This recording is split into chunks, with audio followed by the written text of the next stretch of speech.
Hey everyone, welcome to the automation. A quick check, am I audible to everyone? Just give me a thumbs up and chat icon. Correct. Am I audible and I'm clear to everyone so that we can start the session today? Others, I only got the input from Porush. Others as well. Just drop me a text over here, guys. Come on. Do we have all? So we have with us. Okay. Guru, Hitesh, Lohita, Porush, Sachin, and Surya. I believe that is this 7. Yeah, that's still 7. Actually, Rahul has not updated, I guess. Or today we have session on Monday. He has ignored it or something. But today is day 7th session. It's the 7th class. Okay. So let's begin. So the last session, guys, we were discussing about operators.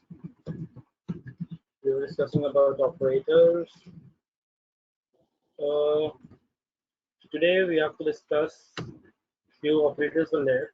So the operators that I have to discuss today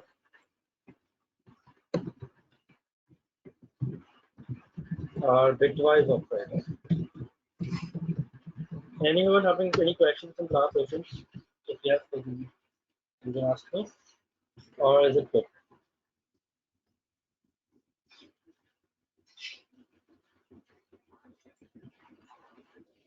Anyone having any questions from the last videos, from the last sessions that we have?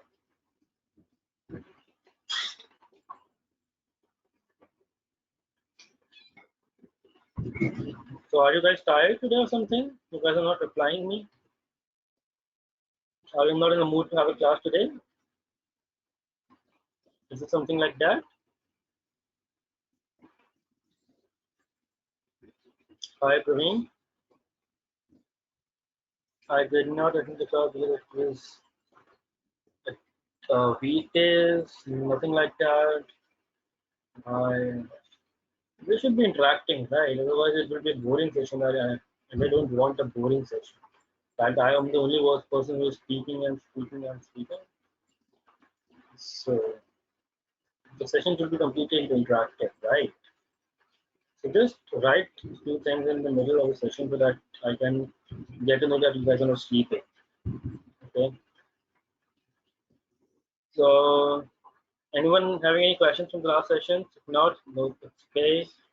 Today an important topic to be discussed, that is bitwise operators. Can you be a bit more audible? Your voice is not clear. Is my voice clear to everyone else? Yeah. So Surya, I guess you should check your internet connection once because I'm very much clearly audible to others in the session. Because from my side also, I'm having a nice internet connection. So just check your connection once. Just rejoin the session. Maybe that will help you. Okay. Okay, no problem. So let's start with the session. I'm not say with the day, since it is not day in India, but today in US, maybe. Echo sound. Okay, so let me try to see. Okay. Is it okay now? I believe it's not echoing now. Is it okay?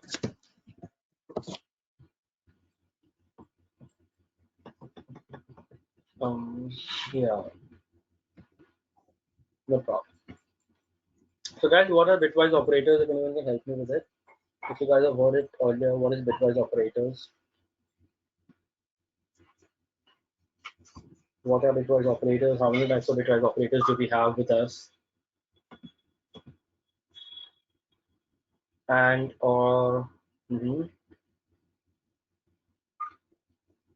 so we have multiple types of bitwise operators, such as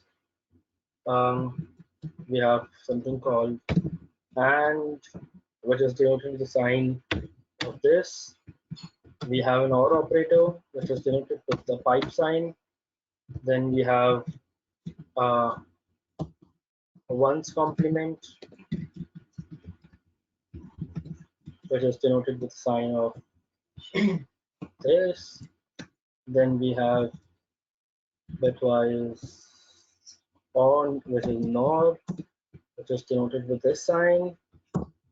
Then we have something called bitwise left shift, which is denoted with this. We have bitwise right shift, which is denoted using this. So today we are going to discuss all of these operators. So let's come one by one. So first of all, what are bitwise operators, guys? Bitwise operators are those which operate on one or more bit patterns or binary numbers at the level of their individual bits. So I repeat, bitwise operators are those operators which operates on one or more bits patterns. What is a bit, guys? Just for a normal, how many bits how many bits makes one byte? How many bits makes one byte? 8. Oh, great. So we have 8 bits. 8 bits makes one byte. Right. So today everything is going to be the complete game will be in bits only. So how many? What are the bits? Those who are unaware of bits. So 0 and 1 are called bits. Now suppose I want to write the number 16. I want to write the number 16 in bytes, or I can say I want to convert number 16 into binary form, we can say. So how can we convert 16 into binary form, guys? How can we convert this? We discussed it previously. We can use a function bin directly. I can write 16 if I try to execute it. So I'm getting my value of 16. So if I tell you, if it simply says 16 stands for this. Now in the above statement, we came to know that 1 byte equals to 8 bits. Now how many bits do we have in 16? It's 0, 1, so 1, 2, 3, 4, 5. 5 bits we have here, and 8 bits makes 1 byte, right? So what we are going to do, we are going to add 3 zeros. We're going to add 3 zeros, so this complete number is equal to 16 itself, which is 1 byte of data. So 1, 2, 3, 4, 5, 6, 7, 8. 8 bits, which makes it 1 byte. Okay, so we can append, yeah, we can use 0b also. So we can append triple zeros or as many zeros as we want before, if the number is means if we have space left with us. Okay, so let's come to the point. The first one is the AND operator. The first one is the bitwise AND operator. How many of you guys have heard the term truth table? How many of you guys have heard the term truth table or have learned digital logics in their BTech or in their graduations? So there is something called truth table. Okay. So yeah, I know a bit, not heard. I know, no problem. So truth table is something which completely, let me open my notepad.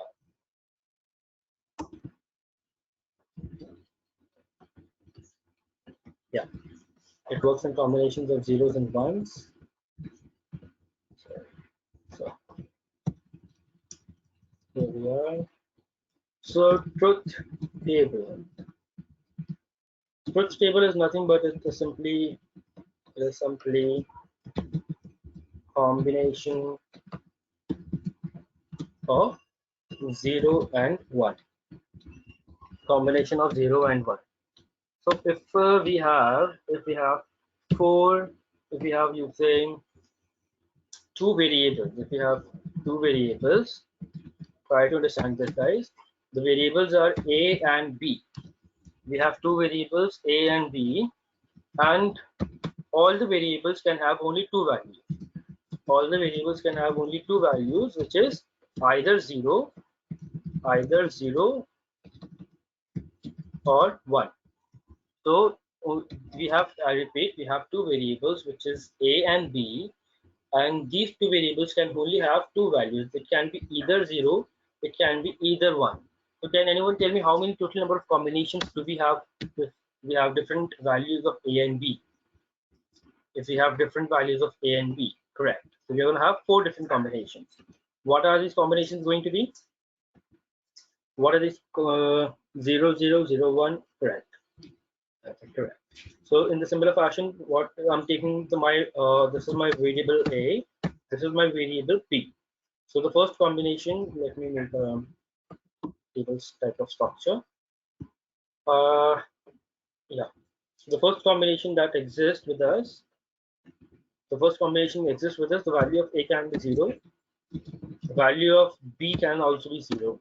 The value of a can again be 0, but the value of b is this time 1. It is 1, it is 0, and this time it is also 1, and this is also 1. So we have four different combinations of zeros and ones in case we have two variables. Or we can summarize the concept to saying that the number of variables raised to the power 2 is equal to the number of combinations. So we have two variables, raised to the power 2 is 4, which means we have four different combinations available with us. So what exactly I want to tell you with this example is, now let's move a space, and we have A and B. As I earlier mentioned, AND is in bitwise operator. So what is the function of AND? So let's see. So when we have 0, 0, so how does the bitwise operator AND works? Can anyone help me with this? What is the concept behind the bitwise AND operator? Anyone can tell me the rule behind it, the golden rule? It says both the bits if both the bits are 1, if both the bits are 1, then the result is 1.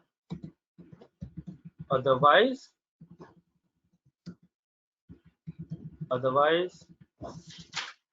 the result is 0. Okay, so this is a golden rule which is followed by the AND operator. This is the golden rule which is followed by the AND operator, which says if both the bits are 1, then the result is 1, otherwise the result is 0. So if we come here, 0 and 0, both these bits are different. So the output for this will again be 0. If I come here, 0 and 1, so again we have a bit 0 with us, output will be 0.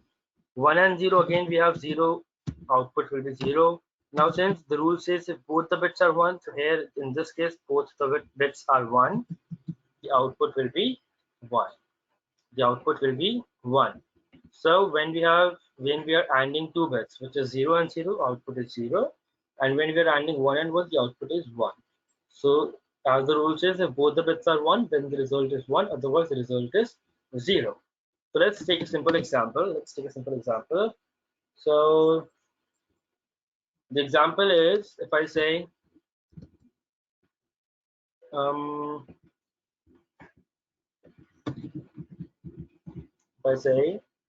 print 16 and 18. Can anyone help me with this? What will be the output to anyone who knows how to do this? What will be the output if I do 16 and 18 and why? Also give me the reply with the reason why. I'll explain to everyone how I'm going to compute the result. But if anyone who knows about it already, they can help me. Or they will suggest something. What will be the output for 16 and 18? So yeah, Sachin, you're correct. This is 16. Calculate the value for 18, right? Calculate it. Use the function bin and calculate the value for 18, and both of these values, you might be possibly getting the result. So let's see. Let's not waste time. So first of all, before printing this, let me print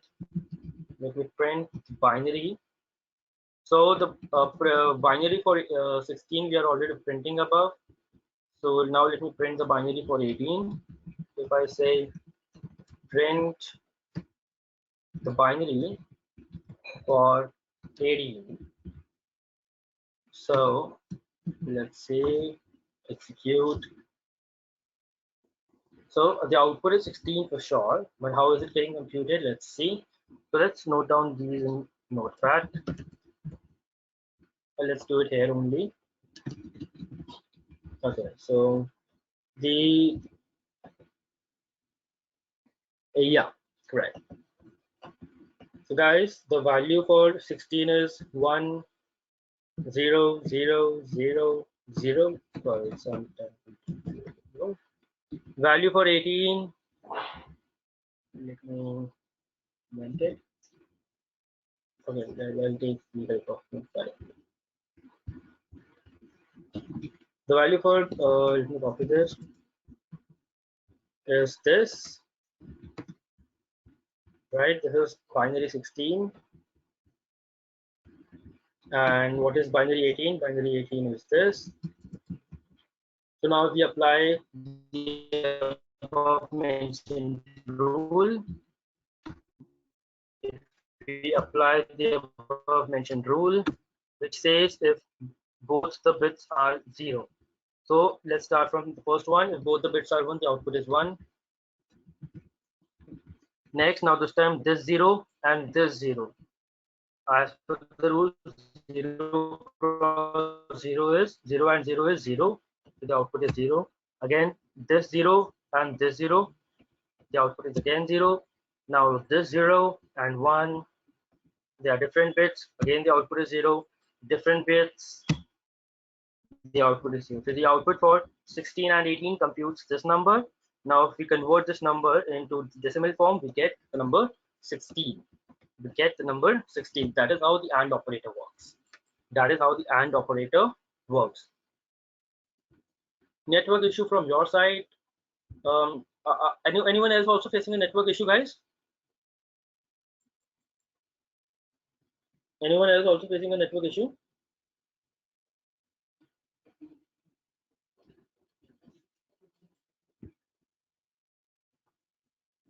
There was some audio issue.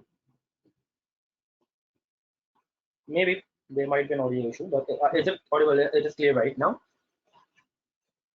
Now you guys are able to hear me clearly. Correct. So is this clear to everyone? How are we able to compute 16 and 18? The output is 16. Or should I repeat it once more? How would you convert bit to integer? How will you convert bit to integer? Anyone who can help me with this? How can you convert bit to integer? We discussed this in the last sessions. So now simply that is very simple, Ritesh. If you simply print 0b of 1 2 0 0 0, and if you execute it down, you get the decimal version. You get the decimal version, which is number 16. Clear? Clear, Hitesh? Yeah. So let's take one more example, guys. Let's take one more example. What? And now I want the output from you guys. Okay. Now tell me what will be the output if we do 20 and 25. Come on, be quick to answer me this question. I am awaiting in inputs. 20 and 25. The way I solved it, I want the output from you guys as well.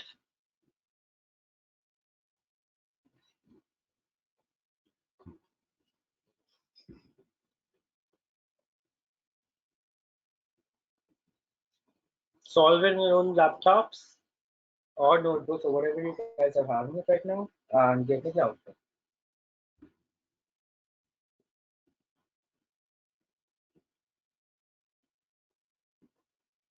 If you are saying the output is 16, I'll verify that later. First of all, let me get the input from everyone, all the attendees. I need everyone's inputs.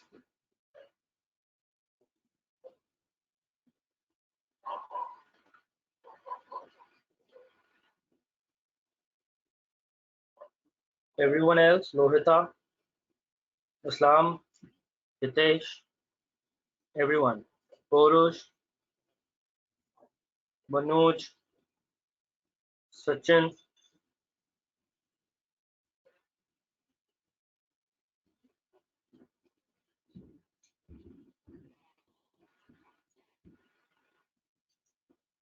Mhm. Let me execute it. Yeah, the correct answer is 16. So, is it clear to everyone else how the AND operator, bitwise AND operator works? Is it clear to everyone how the bitwise AND operator works?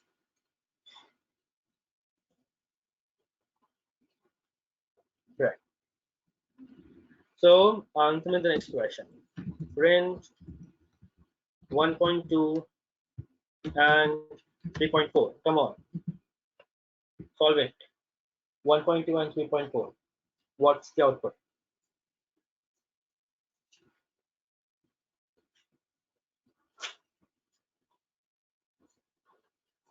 What will happen now? 1.2 and 3.4.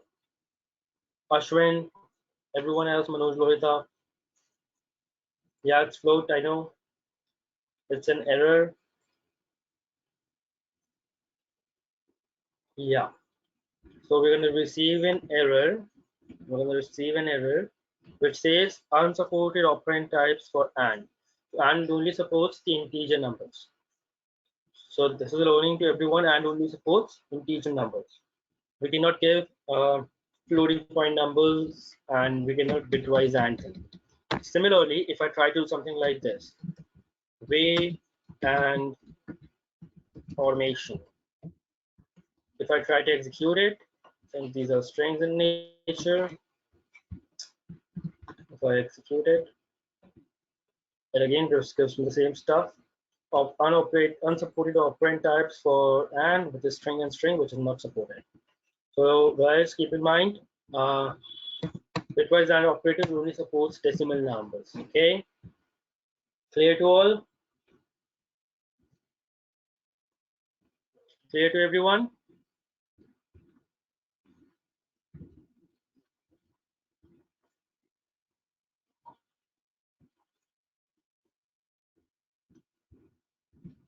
Let me just copy this stuff and give you here only,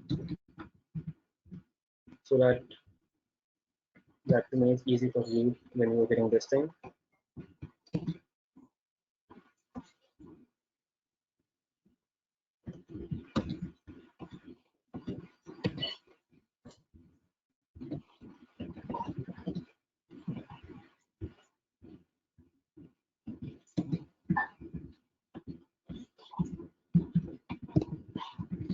Okay. So let's move to the next one, which is the OR operator. Which is OR operator. Now, what is the stuff for OR operator? Okay. Let me copy this.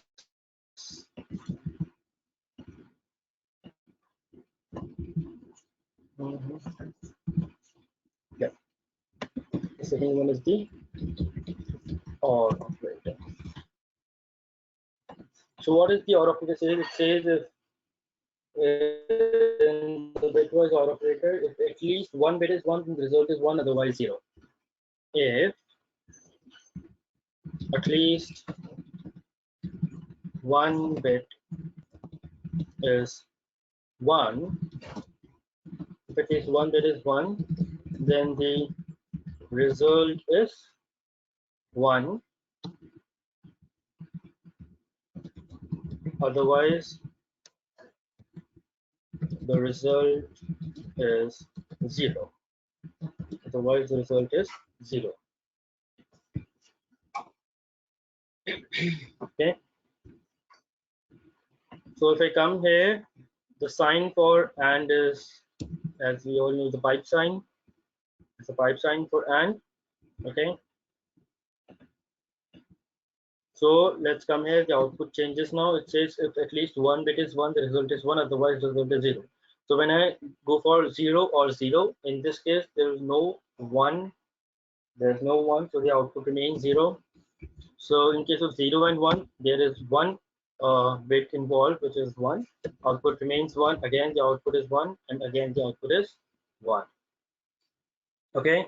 So in case of A or B, whenever there's even a single bit which is 1 in nature, the output is 1. Otherwise, it is 0. So let's take an example. Let's take an example.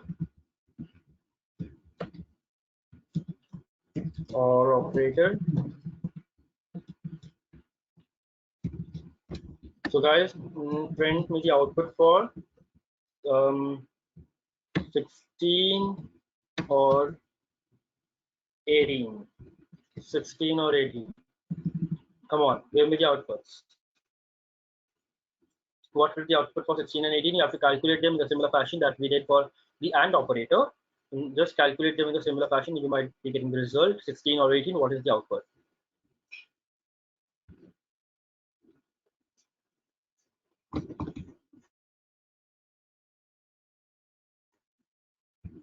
If I execute it, the output is 18. The output is 18. Correct. So is this also clear to everyone? How are we calculating the output for the bitwise OR operator? Is this stuff also clear to everyone? How are we calculating the bitwise OR operator? Guru, is it clear to you as well? Guru, Sachin, Lohita, everyone, Praveen, Purush, Surya, yeah. Sorry if I'm missing some names. Just keep on, stay active, guys. Okay, don't sleep. Yeah, I can see you guys are sleeping. I have a hidden web camera on every one of your laptops. Okay, I can see what you guys are doing. So don't sleep. No, honestly, I have a hidden web camera. I'm very much active in dark webs. You know. So, sorry. So let's coming back. Let's move to the next stuff, which is one's complement. What is one's complement, guys? Your digital logic is on stage today. What is one's complement? Anyone who heard it before? What is one's complement?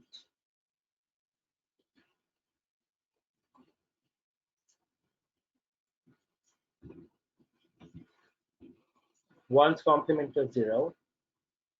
Uh-huh. Mm, yeah, but it's not exactly the same that we think it is. So how do we calculate one's complement? How do we calculate? You guys are getting confused between the NOR operator and one's complement. Okay. So the NOR operator is which says 0 becomes 1 and 1 becomes 0. So one's complement is also similar, but we have one more addition to this. So first of all, let's discuss NOR operators to not make you guys confused. The NOR operator, then we'll be discussing the one's complement. Okay.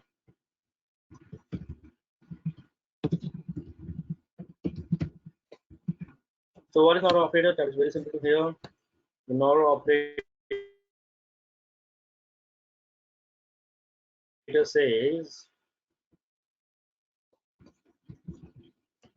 what does the NOR operator says? NOR operator says if both the bits are different, then the result is 1 and the result is 0. If both bits are different, if both the bits are different, then the result is 1.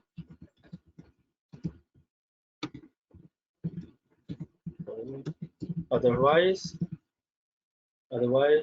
the result is 0. Okay. Your voice is breaking, your voice is fluctuating. I don't know why we are facing a network issue. I have a very good internet connection working correctly.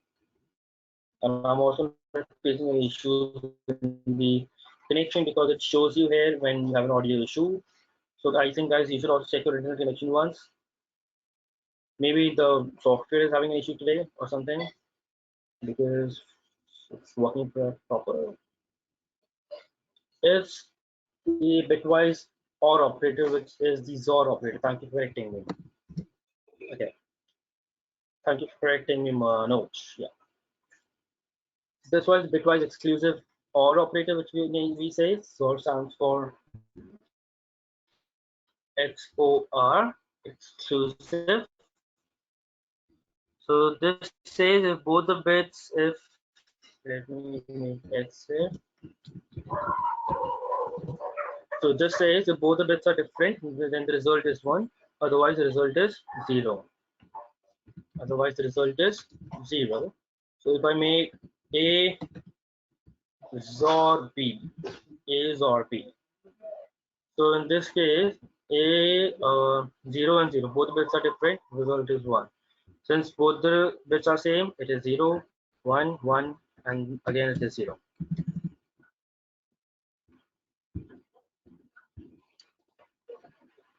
Such in the last case also it is 0 because in the last case also both the bits are different, are same. So in the last case again the output is 0. Okay. Yeah. So let's take an example quickly.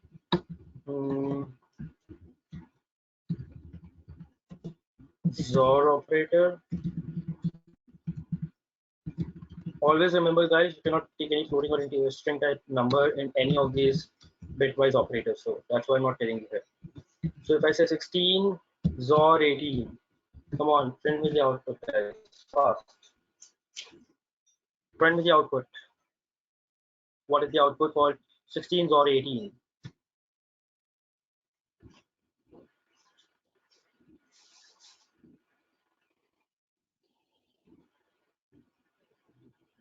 XOR 18, 2. So we got an input from Praveen, which is 2. Let's confirm this. The output is 2, if this is correct. So XOR 16 and 18, the output is 2. I hope you are able to calculate the hidden calculations, or should I tell you in detail? Because I already did it for the AND operator. Okay, so you guys can calculate it or on your own selves. That how are we calculating 16 or 18, correct? Audio is gone, but from my side, guys, audio is clearly available.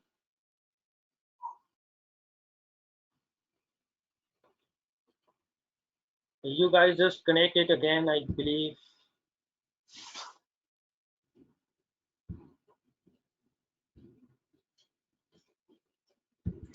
You may be facing, please go close any unused internet applications.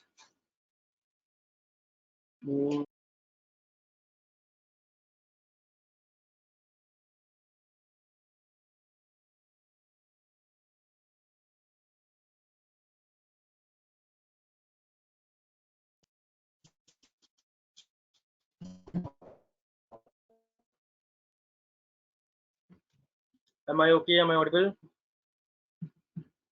Might be. So yeah, I am agreeing it is on my end, guys. So is it clear this time? I'm sorry for this because I don't know why the audio is breaking all the time. But in case if it breaks again, just update me. I'll repeat the stuff. Okay.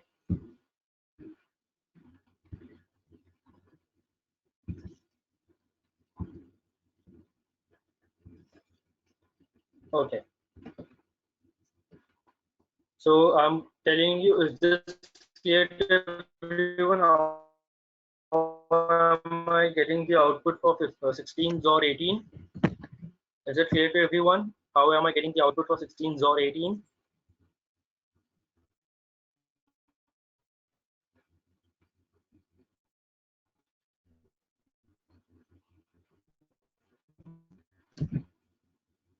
Yeah.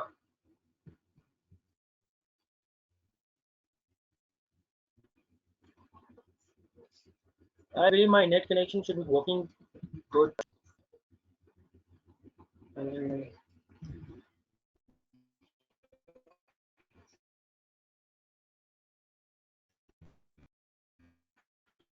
Why the result is 2? Islam, you're asking this. So when you will be comparing the binary of 18,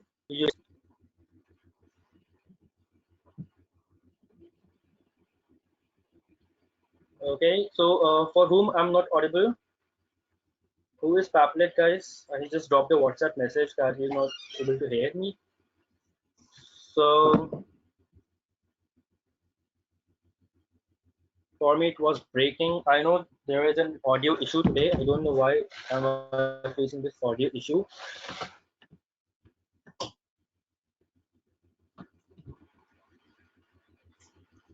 Yeah, so okay. Is it clear now? Yeah.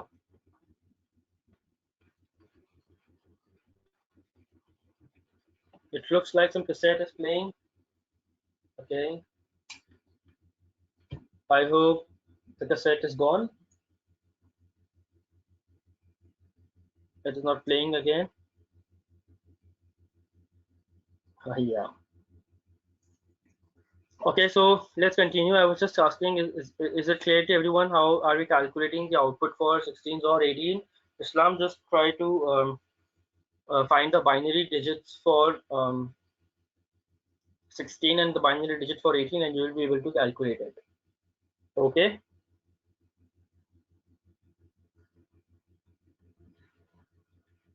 Okay. Guys, you there? Just yeah. If even then you're not able to calculate the result, then just update me. I'll help you with that. Okay.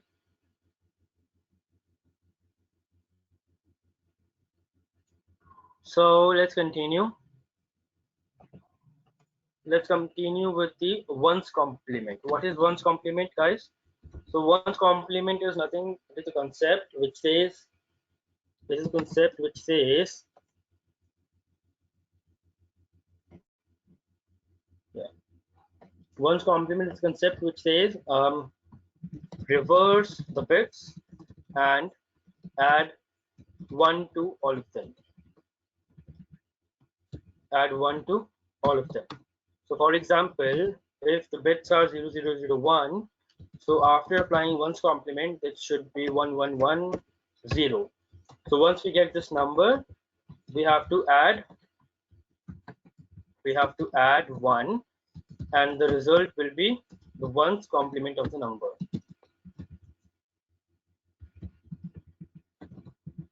So the easiest way to find the ones complement for any number is a formula. Is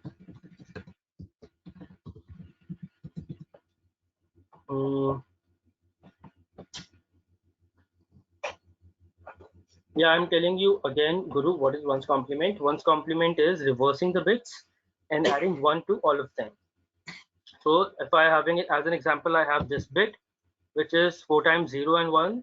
So on reversing this, which means 0 becomes 1, 1 becomes 0. So the output is this: 4 times 1 and 1, 0. Now we are going to add 1 in this number, and that the is number. So as an easiest stuff to calculate one's complement is minus of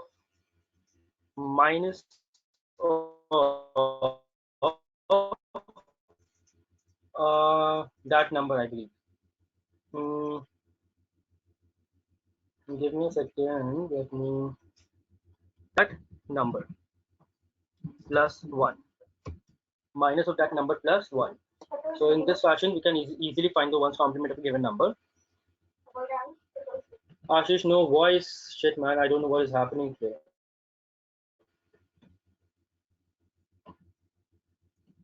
The internet connection is stable. Still, it is not audible. Am I audible to everyone? Anyone? Just give me a reply. The voice is breaking. Can you restart your router once, please? Yeah, I already did that. So I believe there is a issue with this software. Yes, it is. Actually, I stopped talking, so you guys think it is breaking. So I actually stopped talking for a second, so for a few in between, so you guys think the audio is breaking. No, it is breaking, maybe. I agree. It is breaking. So I believe let's restart this. Let's restart the webinar. So I'm closing the webinar this time and I'll be restarting the webinar again. And let's see if it is still existing. Okay.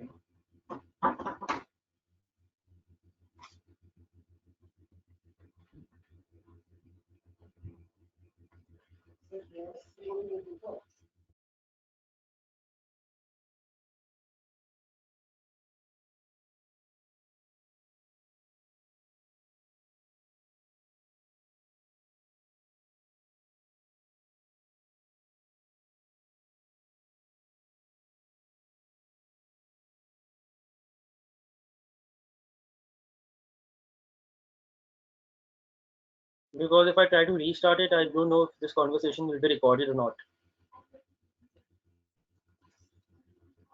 Am I audible to all clearly? I just restarted the audio button. Am I clearly audible? Yeah. I don't know what the issue is, but still, I'll try to fix it by tomorrow. Okay. Yeah. So I was just telling you about ones complement. So ones complement simply means reversing the base and adding 1 to all of them. So I'm just reversing this number, adding 1, and that is the ones complement. Easiest way to find ones complement is to simply have a formula which says you can simply have minus of that number plus 1. Minus of that number plus 1. So for example, if I say print ones complement for 4. So as per my formula, minus of 4 ones complement will be, sorry, minus of 4 ones complement will be minus of that number plus 1.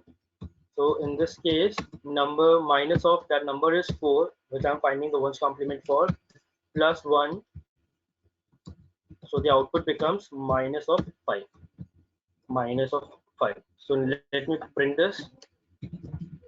Print ones complement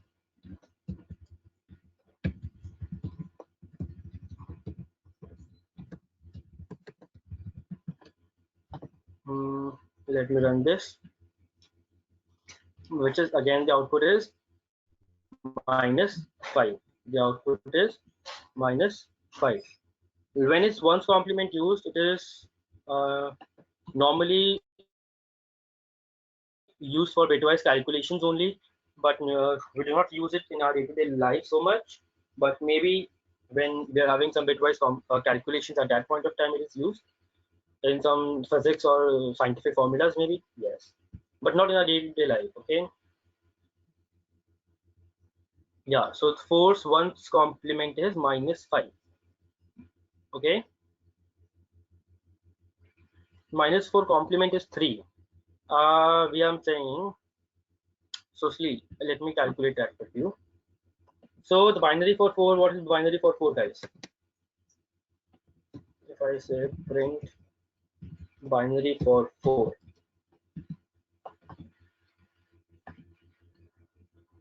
which is 100. On reversing this, it is 011. 011 is a number which is, this is 2 raised to the power 0 and 2 raised to the power 1. So if I convert this number also, if I say print, you have taken example minus 4, one's complement of 4. Just wait a second, I'm explaining it how is it calculated. So I'm printing 0 b of 011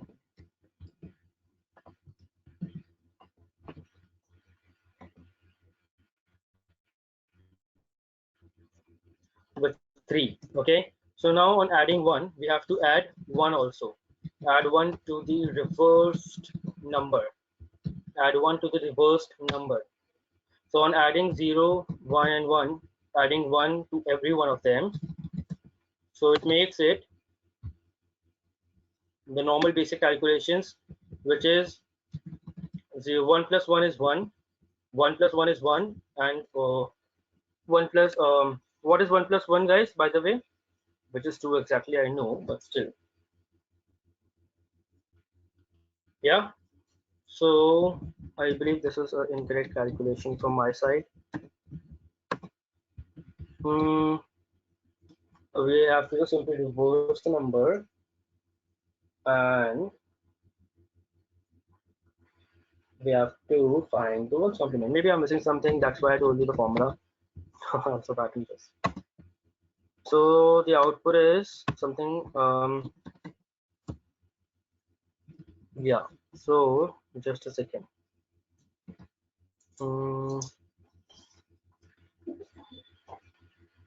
On adding 1, I don't know, maybe I'm missing something regarding calculations. That is why I told you the basic formula. I'll come to that tomorrow, how do we calculate it. So just not get confused. Okay, might be I am not able to calculate it right now. So the basic formula that we use in our day-to-day life is minus of that number plus 1. So that is why I told you. And we do have a way to calculate it. Can we calculate 12? Pardon? You want me to find the ones complement for 12? That is what you're asking me? Okay, so let's try this. Yeah.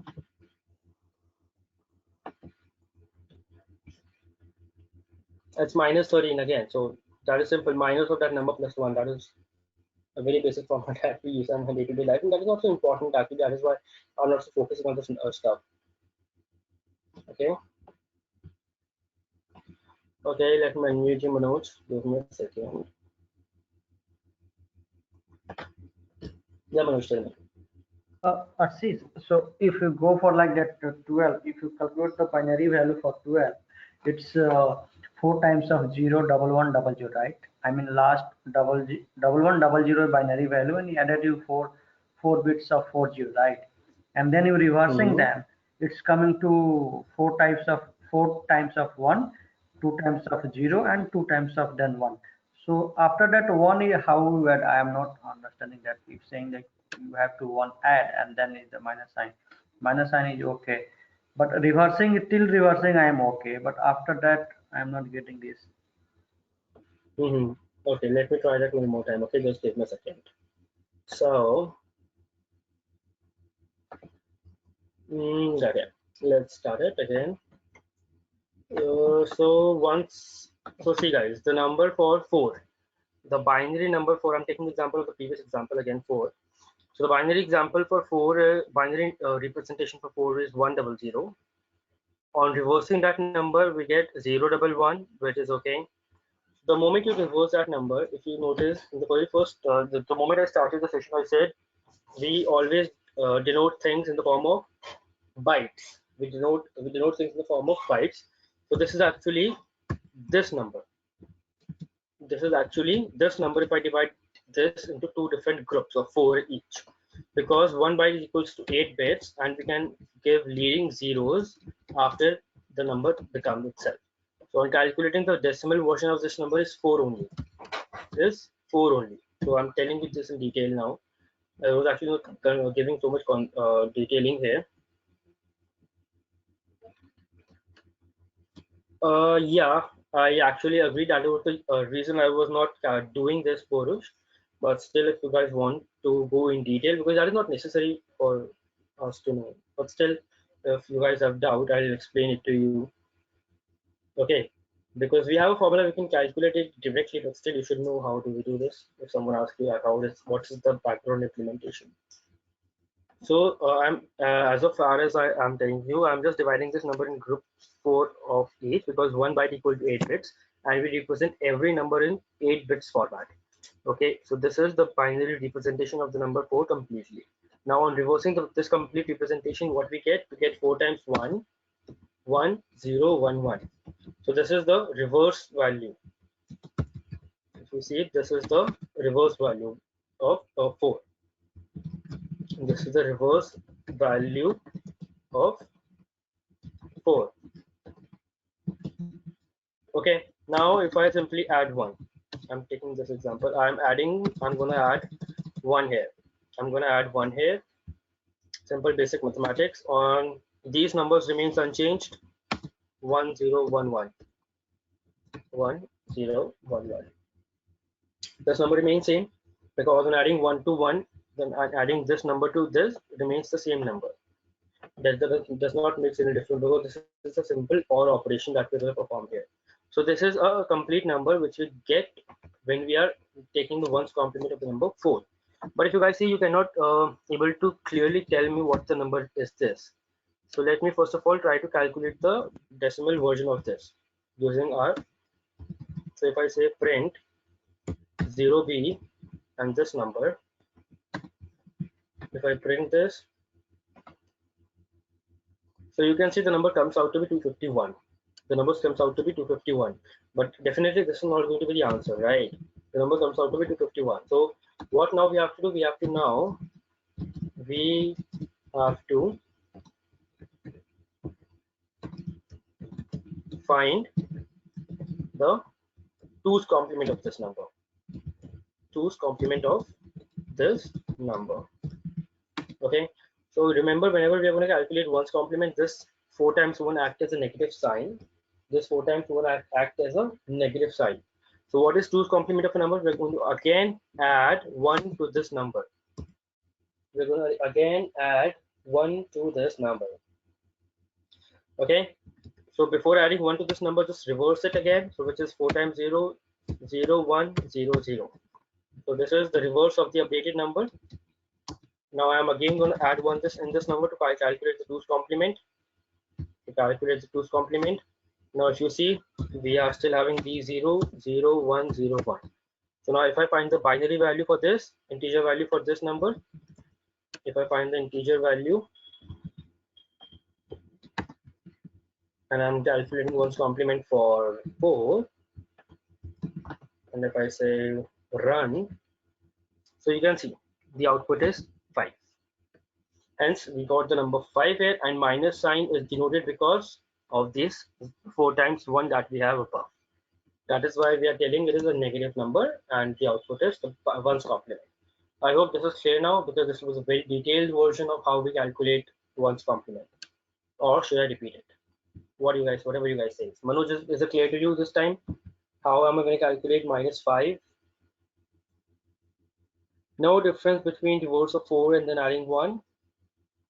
I'm unmuting you, Manoj, because I'm not able to get your question clearly. What are you asking me here? Yeah, Manoj, tell me.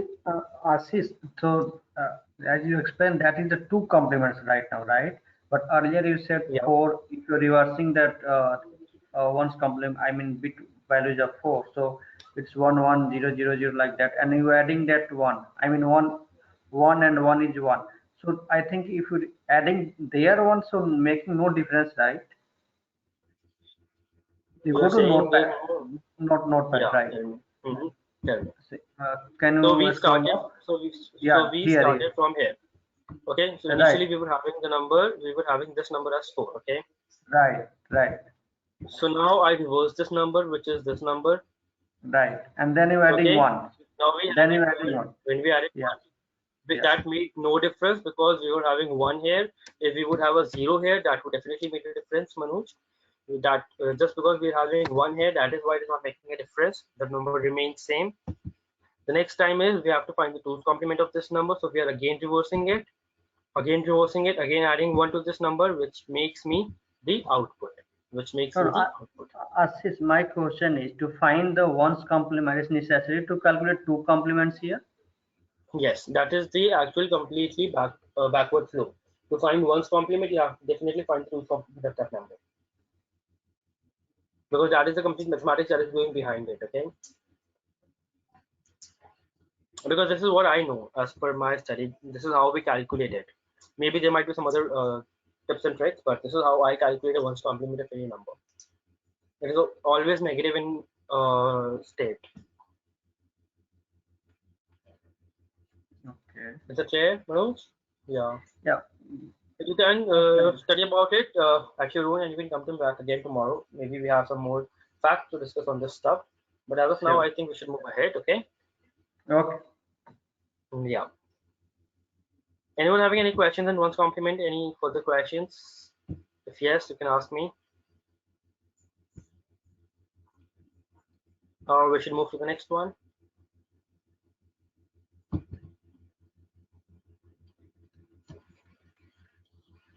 Okay. So let me add this in the notepad only. So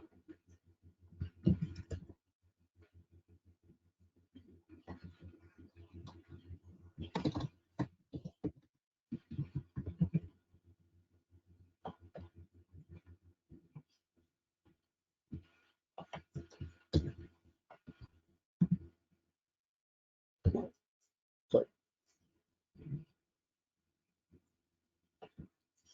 So the next operator that we have in the bucket is the bitwise left shift operator. Anyone knows about it? What is bitwise left shift operator?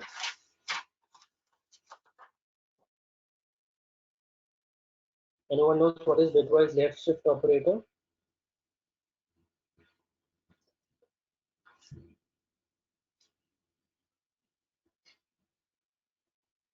Anyone? What is left shift operator? What is right shift operator? If you have heard it earlier, it's not important. We have to move 2 bits. No problem. So what is left shift operator, guys? In the bitwise, let me write it here. Left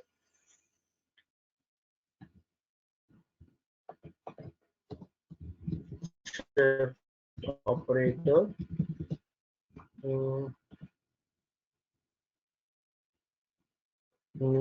No, it's important.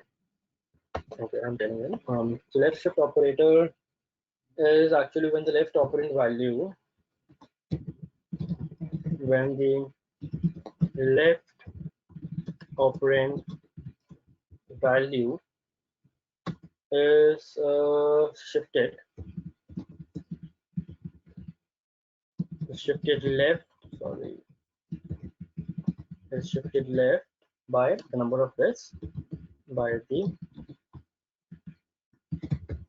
number of bits specified in the right command. So what is the syntax of this? The syntax simply says the number is left shifted by n units. The number is left shifted by n units. For example, if I say 10 is left shifted by 2 bits, or I can say 20 is left shifted by 4 bits. So this n stands for the number of bits we are shifting this. So let me explain it to you. Let me open Excel this time. Okay, so we have WPS Office. Yeah.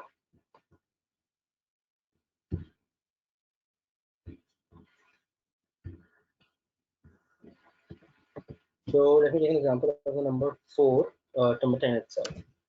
First of all, let me print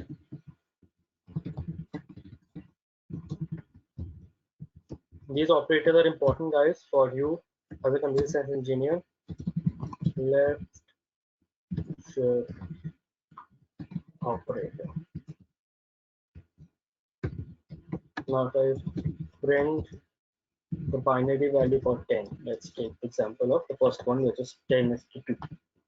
So binary value for 10 is 1010. Binary value for 10 is 1010. Centralize it. Yeah. So since we are saying we have to deal everything in 8 bits, so I'm adding 4 zeros initially. So let me make it look good. Okay.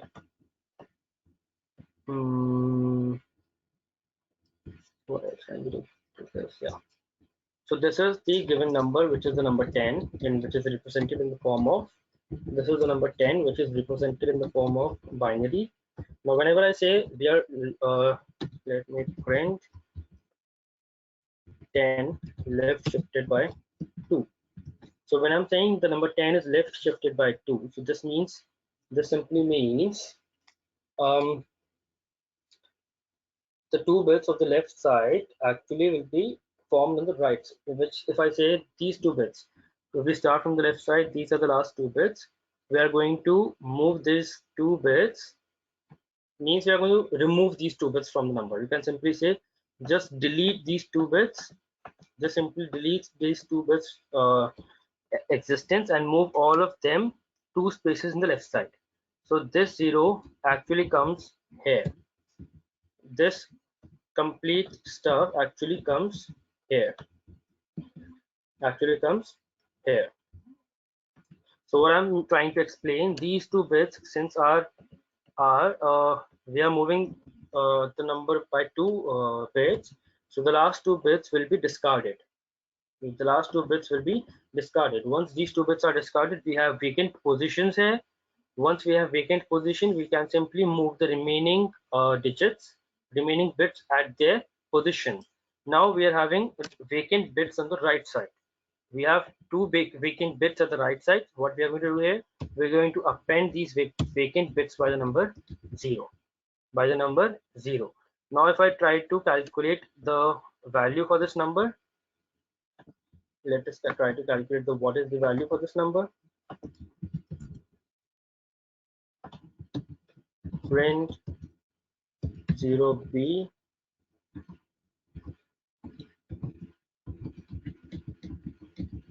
and this number. So let's see if we have the similar results, which is 40, which is 40. So correct. So this is how we calculate the left shift operations. This is how we calculate the left shift operations. Is it clear to everyone? What is left shift operations? We are going to discard n number of bits from the last. We're going to start n number of bits from the last, and we will add zeros in case of, we're going to add zeros in the starting, and we're going to add zeros in the starting.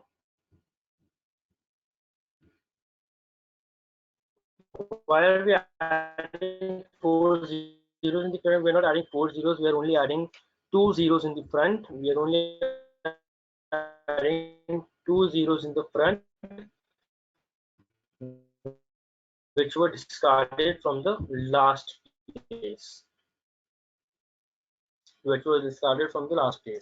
Don't get confused. Even if there is 1 in the last 2 places, we discard the number 1 from there, and we only add zeros always. Whenever we are dealing with the left shift operator, we always add 0. Whenever we deal with the left shift operation, 0, no matter whatever the last bit operators are. Okay. I unmuted you, right? You are self-muted. It says you are self-muted, Manoj. So just unmute yourself at your end. So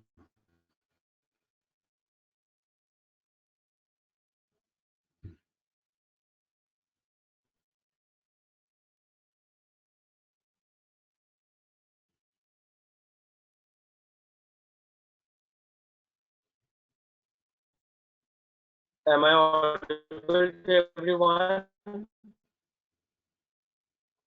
Yeah.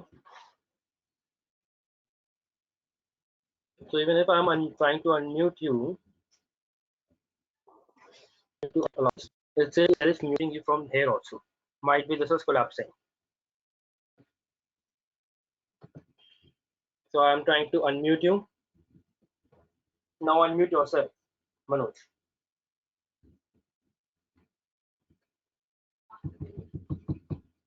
Am I clear? Am I audible to all?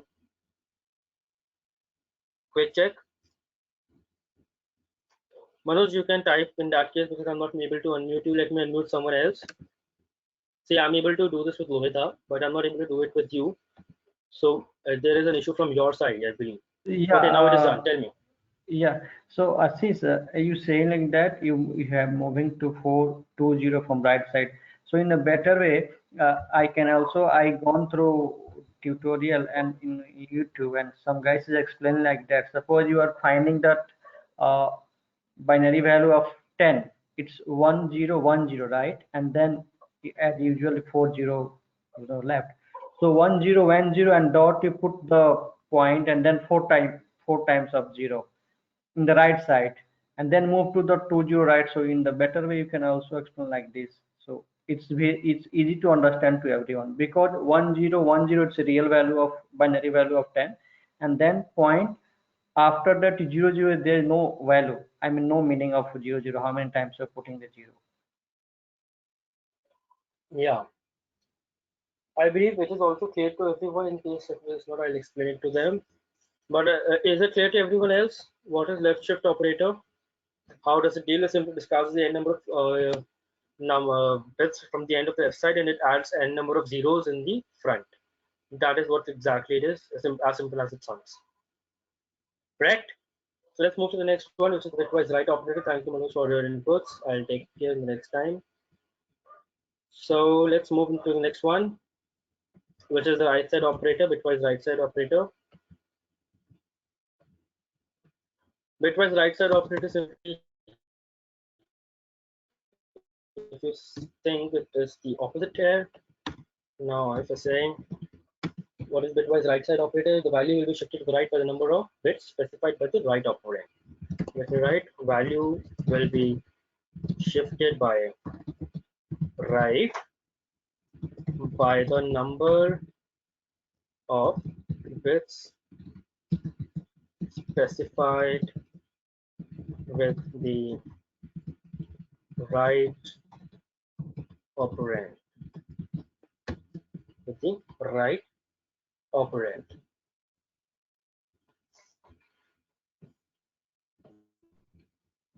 Is it necessary to take some same zero in the left side?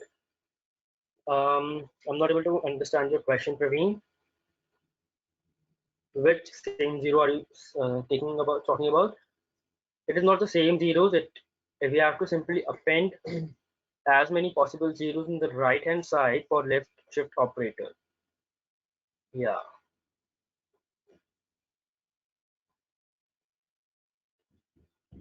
So in the right, in case of bitwise right shift, it happens in the opposite fashion. So if I say print, if I say print bitwise right shift operator.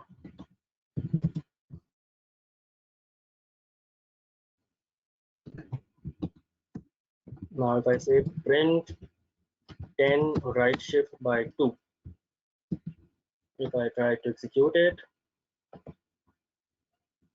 the output is correct. Now how is it possible? Let me take the same example.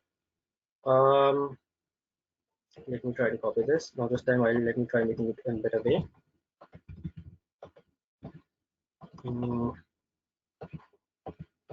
So this is the complete number 10.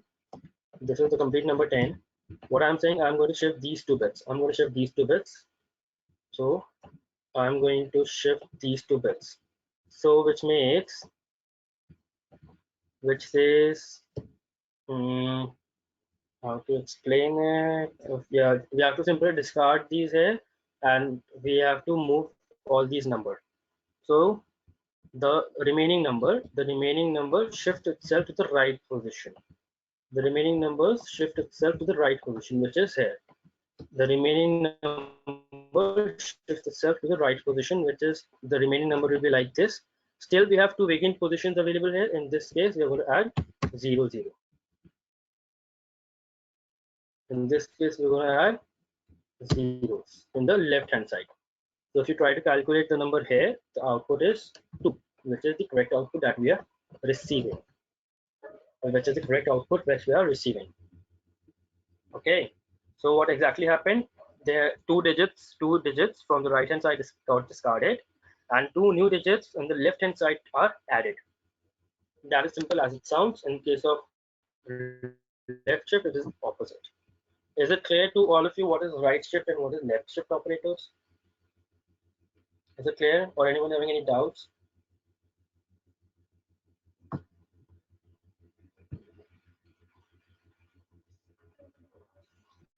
Please unmute me just a second for me.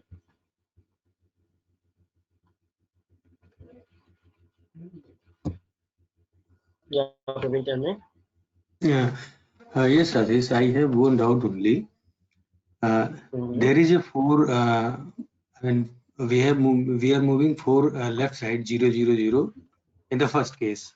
I mean, In this right? case, Yeah, yeah, yeah. you are In this saying case. where are we moving 4 zeros? Are you saying about this? Yes, yes. So in this case, we are moving for repeat yourself. Actually, we are moving right side 4 digit 0, 0, 0, 0 left side, right? Huh. Mm-hmm. In the same way, we are doing in the right operation. I mean, right shift. Mm-hmm. So Correct. my question is, I mean, in the right shift or left shift, we are placing the same amount of zero in the left side. That we are placing the same amount of zeros from the opposite position which we are moving from, which we are shifting from. So if we are shifting 2 zeros from left side, if we are shifting 2 zeros from left side, we are adding 2 zeros in the right hand side. In case of a right shift operator, if we are moving 2 bits from the right side, we are adding 2 zeros in case in the left hand side. That is the only stuff. Okay. Yeah. Okay. Is it clear now? Thank you. Yeah. Yes, yes. You're welcome.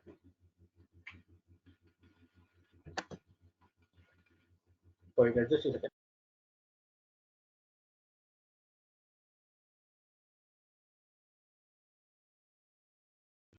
Yeah, that's it. So that is it. These are all your bitwise operators that we have to discuss. Is it clear, all the bitwise operator, bitwise and or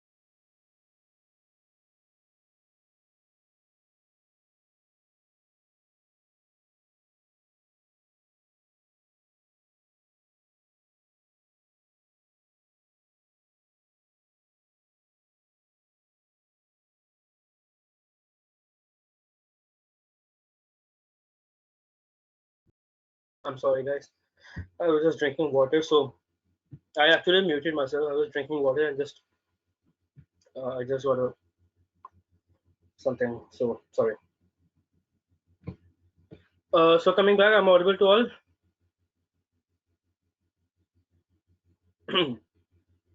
Yeah. So did we cover Node? Yes, we covered Node in the last session, Hitesh. Just visit the previous lecture, we will be getting it.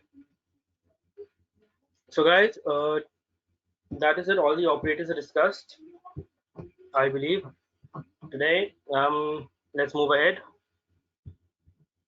Let's move ahead. Today now, the next thing is what we are going to discuss is the flow control.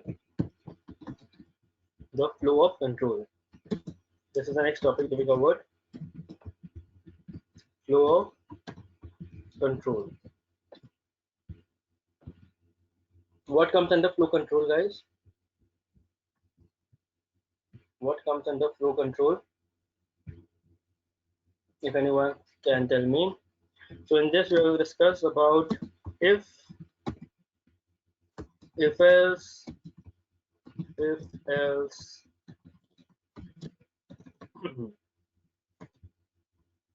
if nested if, then we will discuss about for loops, while loops,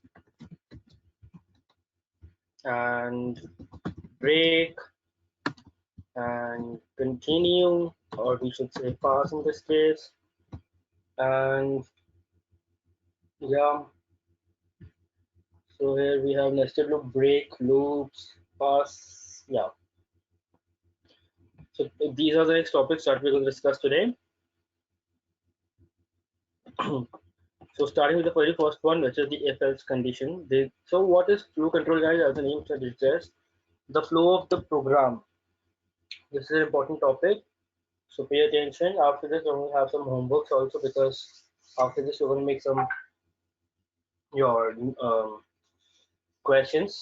I'll be sharing some programs with you guys, so that you have to cover by the next class.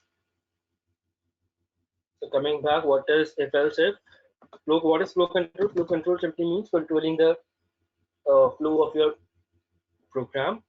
So suppose if I speak of the very first term, which is the if condition.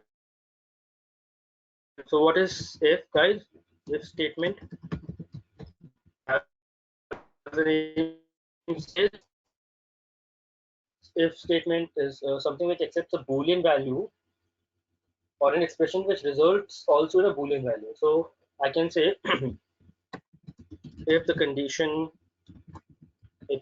is true, then Python will run the code present in the if block. Otherwise, Python will skip the if block. What is the syntax? What is the syntax here? If I say syntax, the syntax is simple.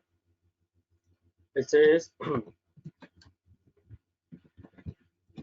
if we have a condition here, condition colon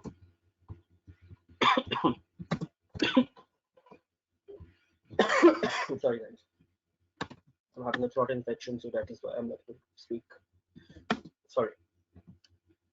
So if condition, then we have the if block.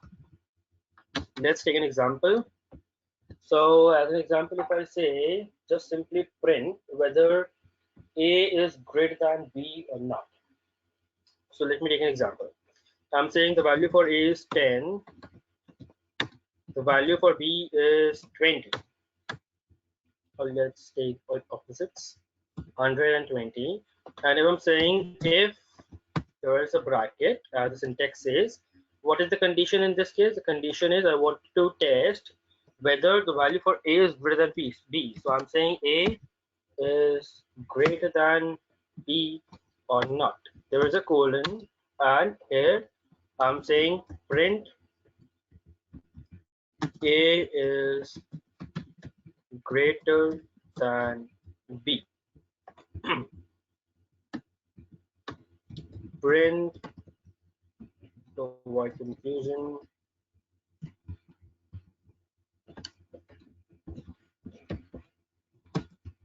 if block. Let me execute it. So now it says A is greater than B, which is correct. Why is it correct? Because I said 120, 100 is greater than 20. So what is this, guys? This is the if block, what I'm telling you here. So whatever you write inside this if block will be only executed whenever this condition is true in nature. Whenever this condition is true in nature. Otherwise, it will not execute any of the statements which is in here. Now, if I just reverse it, now the number is A is 10 and B is 20. Now the condition is false. Condition is not true. So if block does not print anything. The if block does not print anything. That is what I already mentioned. If the if block only executes its statements whenever the condition is true. Otherwise, it does not execute the print any statement which is mentioned inside the block. Okay, now tell me, let's take one more example. If B is greater than A, I want to print B is greater than A. Now what will be the output of this term? What will be the output here, guys? What will it print? Will it print A is greater than B, or will it print B is greater than A? Come on.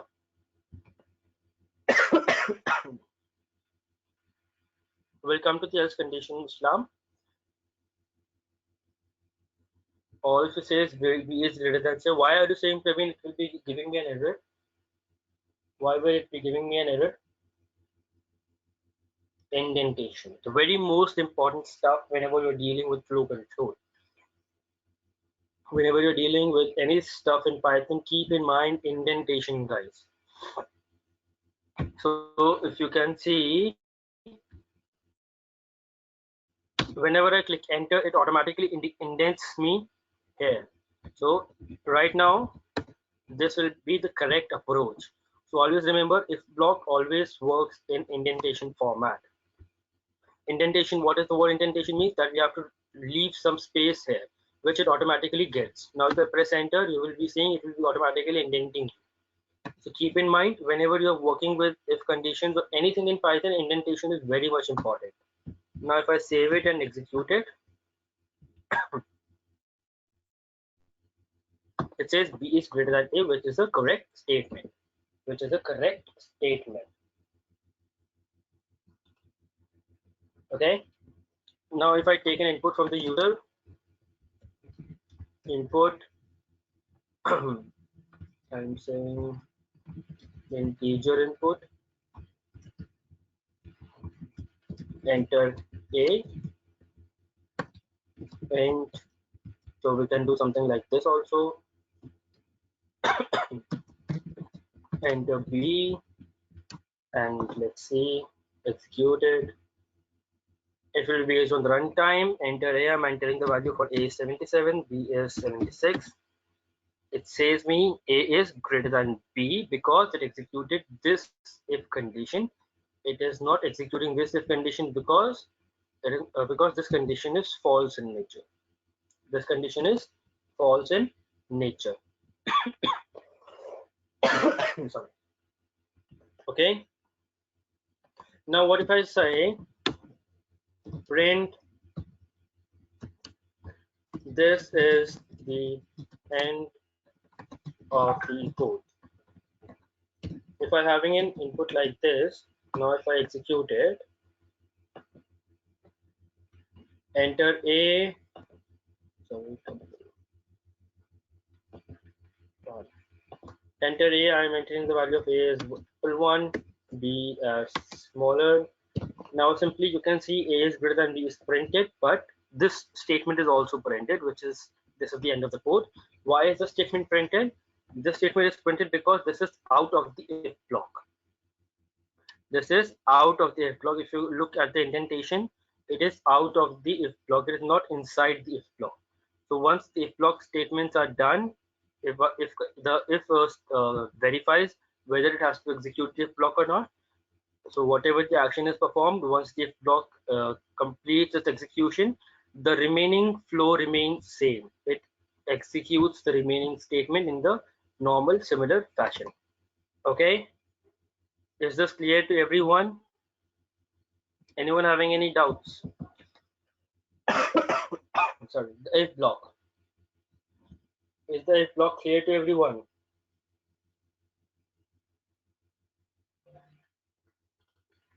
I'm asking to everyone. I'm not just asking Praveen. I'm asking this to everyone. Is it clear to everyone? Yeah. Okay. Let's come to the next one. For now, I'm giving a numeric value here. You can give any integer value, string values also. You can compare them. So whatever you can give your conditions on your own.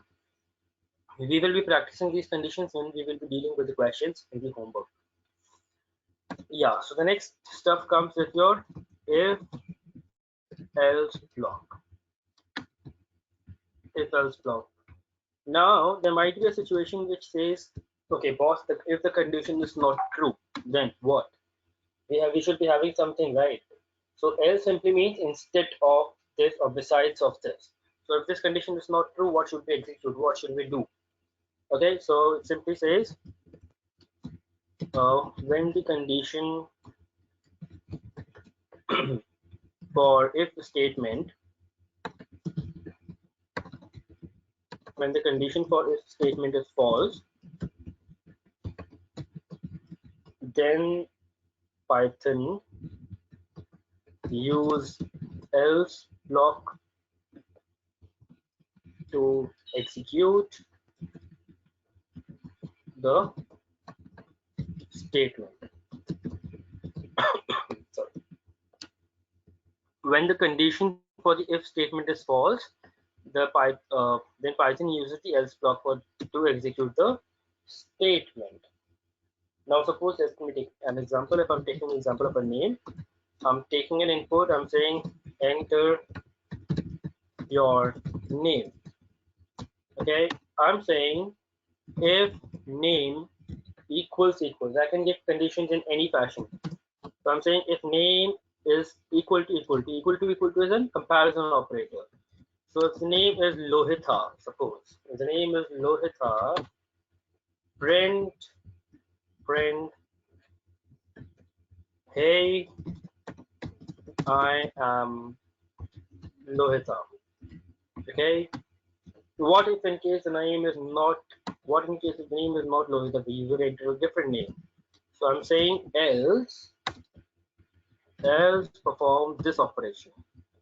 Hey, I am anonymous.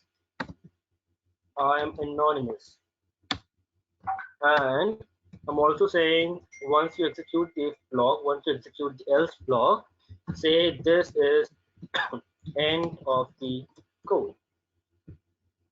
This is end of the code. Let me execute it. So it's asking my name. I'm entering my name is Ashish. So you say, hey, I am anonymous because the if condition failed. The if condition failed, which was name equal to Lohita. The name which I entered is Ashish, but the name I was asking for a condition is the different name. So the if condition is false in nature, so it skipped the if block. It has not executed the if block, but it came to the else section, and whatever else the name is, it executes the else block for this. Once the else block is also executed completely, it continues the flow of execution in the similar format, in the previous format that it was executing. Okay, is this clear? Is this example clear to everyone? What is if else conditions? Sorry. To everyone I'm asking. I'm not asking to Sachin or to everyone. You guys have to just simply write yes. I believe you have not even had your dinner yet, right? Okay. So let's move ahead. So if else block is done, so let's move to the next section, which is if elif else. This is something new. So what is elif, guys? Don't get confused. Elif is equal to else. Now there might be a condition. Yeah. There might be a condition that you have to verify multiple different conditions. Suppose if the value of A is 10, execute this amount of statement. If the value of A is 20, execute these amount of statement.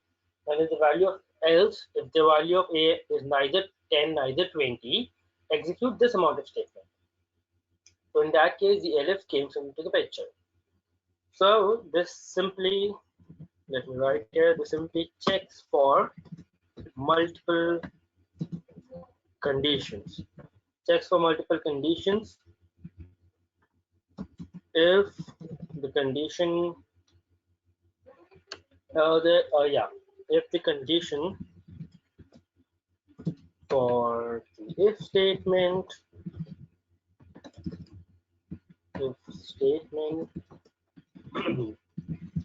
is false, then Python will check will check for the Elif block if the Elif condition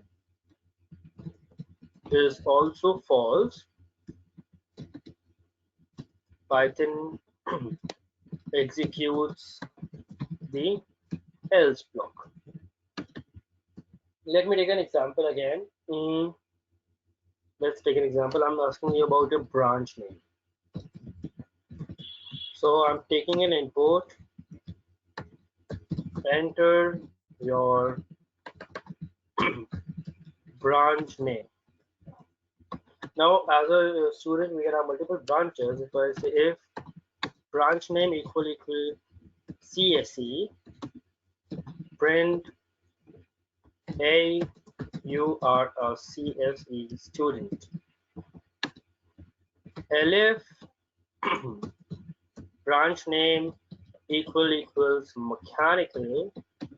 I'm saying print hey, you are a mechanical student.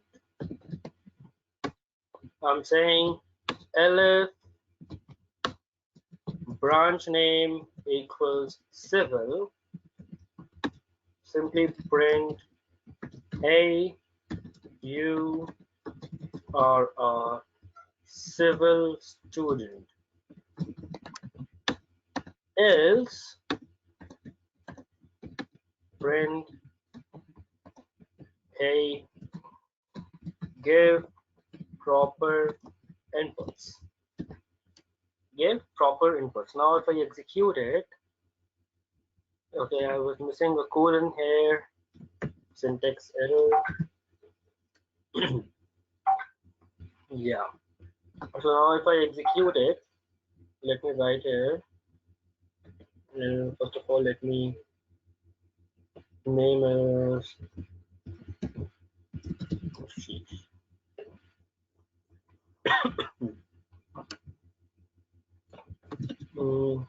print if Elif block. Sorry. Yeah. It says enter a branch name. I'm saying CSE. It says, hey, you are a CSE student. Now, also if I'm writing here something, print welcome back to normal code. Let's execute it again.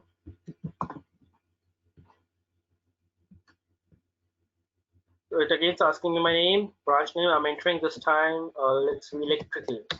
So it says, hey, give proper inputs and welcome back to the normal code, because it was comparing multiple conditions at the same time. So first of all, it executed for the if statement. If it is false, so my input was doubly, it is false in nature. Then it asked it whether the condition is true. It says no, the condition is not true here as well. The condition is not true here as well. All these three conditions are false. So it goes in the else block, which is now executed, which says, hey, give proper inputs. And once the else block is finished, the normal execution of the code continues. The normal execution of the code will continue.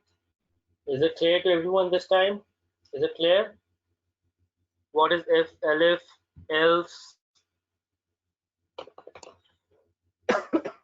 Sorry.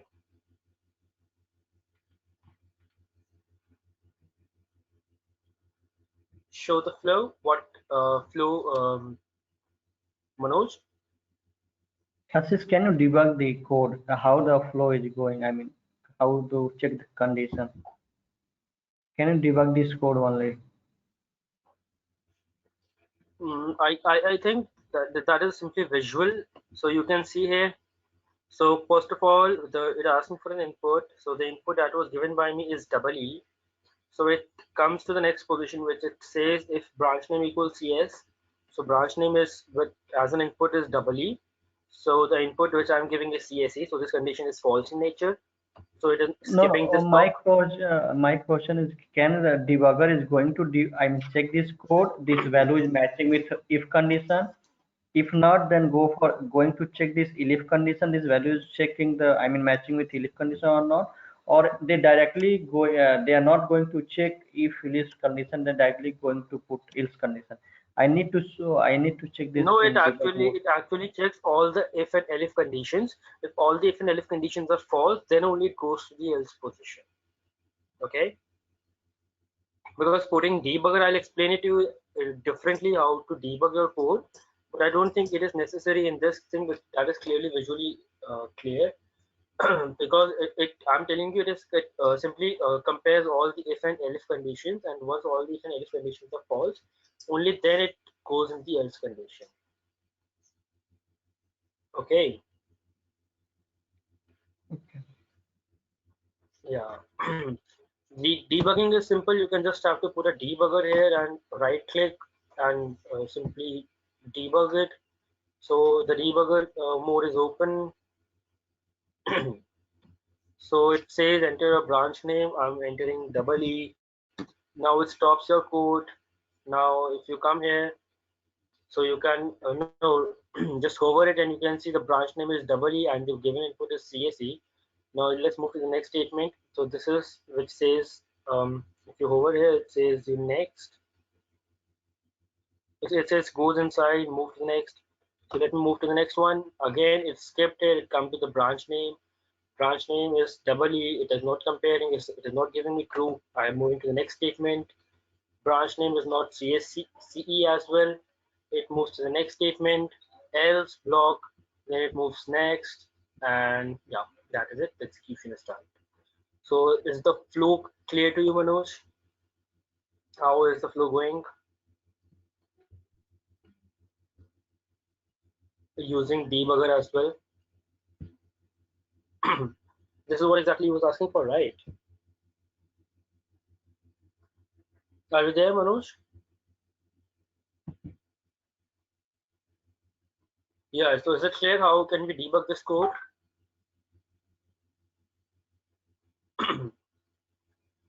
How to open the debugger? Okay, I'm showing it again. Just click here once on the line where you want to debug it. Just click on the line where you want to debug it, right click on debug. It automatically, if you see, there are options available, run debug. So it opens in the debug mode and give some inputs. Suppose if you're giving your input as CE this time, enter. So the program comes here and stops here. Sorry, the program comes here and stops. Now this is to move to the next statement. If you click here, you can move to the next statement, which is Elif. In my case, move to the next statement, moves to the next statement, and so on. So like this, you can execute line by line. Yeah. So is it clear this time, Islam and Manoj? How can we debug stuff? Yeah, welcome. Can you use the value CSE? Okay, I'll use the value CSE, Manoj. Mm,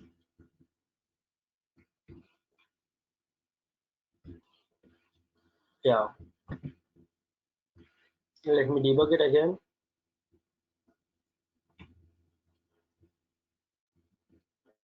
Enter a branch name. I'm entering the branch name CSE.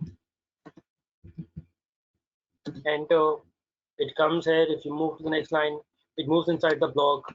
Then it moves after the else block. That's it. Simple as it sounds. That's it. That is the execution.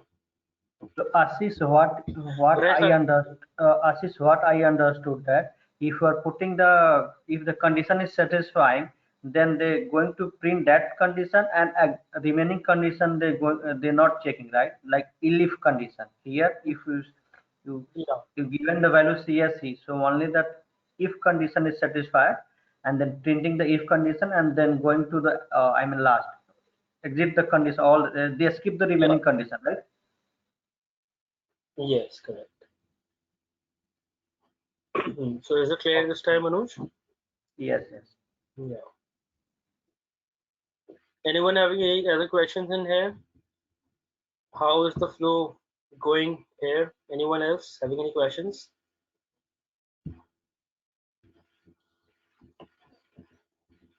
Or we should move ahead. So let's move to the next topic.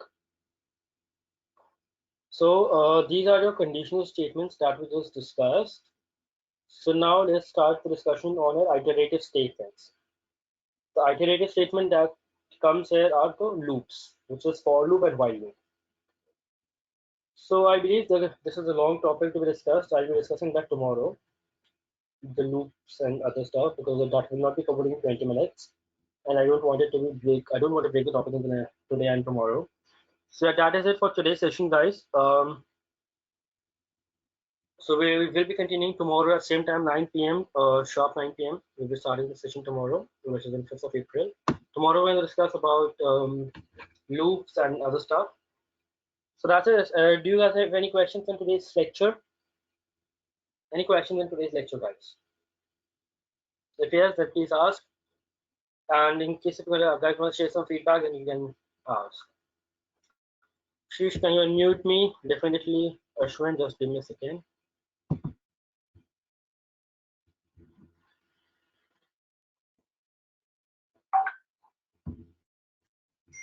Yeah, Hi okay, Ashish, Ashwin. this is Ashwin. Hey, I know this is not the right time to Yeah, ask this question, but remember you told us that during the course of this session you will be helping us to create our own APIs. Okay, so yeah. this is something which I needed because so currently I'm testing something in my office for which I actually need to hit some external APIs and I need to create my own custom JSONs, like in terms of nested JSON and stuff like that. So Hmm. if you could share me that I don't want to teach me anything or just point me to resources where I can create my own API, which you'll be actually covering, but I actually need it for me some office work for the next week. So I just wanted to ask you on that here. To be honest, I do not have as such any documentation with me or any other resources, but you can definitely go to YouTube channel and search for this. You have to completely set up your Django server. Have you heard of Django server if you're working with Uh, RC? I've heard of this thing. No, I haven't. I've used XAMPP, which is the Java, MySQL, Python, this thing, Java, MySQL, and this thing. Mhm. So I haven't That used. is a completely different server. But Okay. I'm thinking about Django server. Django server. Have you heard of the SQL? SQL is the database, right? So Yeah. in similar fashion for Python-based applications, we have Django admin server. So in the Okay. Django admin server, we create our own database where we can directly hit our own APIs. We can create our Oh. own APIs using the code, using serializers and all that stuff.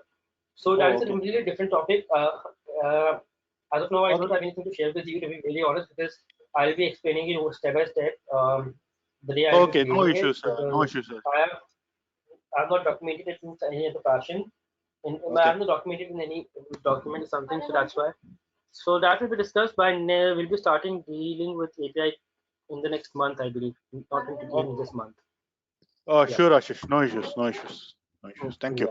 Yeah. So Islam, you were asking about in binary document, and weak of I am weak of binary document and binary counting. I do not have a binary document Islam with me, but you can just go for some tutorials online for binary stuff. So that will be definitely going to help you on the YouTube channel. So just go through them once and make some create your own notes and something. That will be definitely counting as high and type. Wikipedia binary is there. Yeah, there are multiple other tutorial websites available for binary stuff on YouTube as well on normal Google. You can Google them. As of now, I don't have a binary document with me. I'm sorry in this case. So, guys, do you have any questions in today's lecture? Anyone? Or we are good to end the session?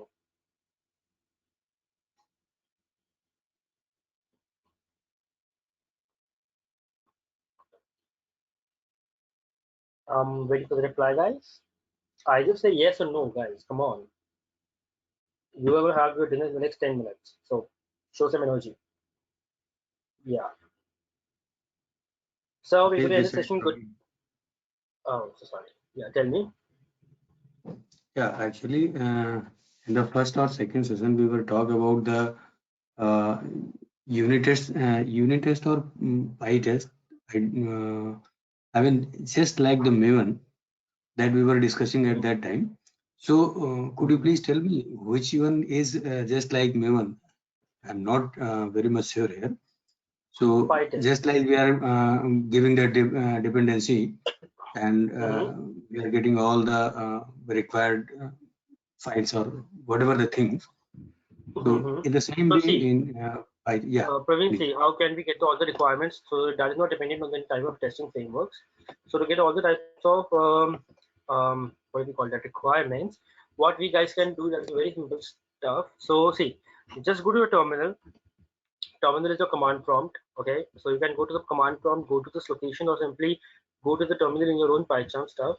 So now here, if you write pip, which is the pip command, so it should show you something. What is pip? Yeah, it is telling you what pip is, all your details. So to get all the requirements that is being used in this project, simply type pip freeze. Pip freeze. Where do you want to freeze it? Suppose if I simply type pip freeze and I'm naming a file requirement.txt, and if I hit enter, so you can see it simply tells you that all the dependencies along with their versions that are being used in your project. So we are using something called certify, which is its inbuilt um, library. We are using the request library. We have Selenium, we have URL. Since we have not used them yet, but yes, that are installed in my project. That will be using them in the next few upcoming sessions. So you can simply type pip freeze. So it will be giving you all your requirements. That is what exactly Okay. you were asking for, right? Yeah. Right, right. Mm-hmm. And one more thing, Ashish, if we want to add something here, Mm-hmm. then So just simply pip install that stuff. Pip install the name of the library, and once you install that library in the virtual environment, that will be okay, automatically added in there. Yeah. okay, good. Yeah. Okay, okay. Thank you, Ashish. You're welcome. So that's it, guys. Thank you for your patience. Thank you for hearing me. So we'll be meeting tomorrow at same time, 9 p.m. sharp. I'll be again eating your heads. So yeah. Bye bye. Take care. Stay safe. Stay at home. So bye. Welcome. Goodbye. Good night, and good morning to the one who are in US. How to install all the library? We'll be discussing them tomorrow. Okay. Bye bye. Good night. So you guys can end the session.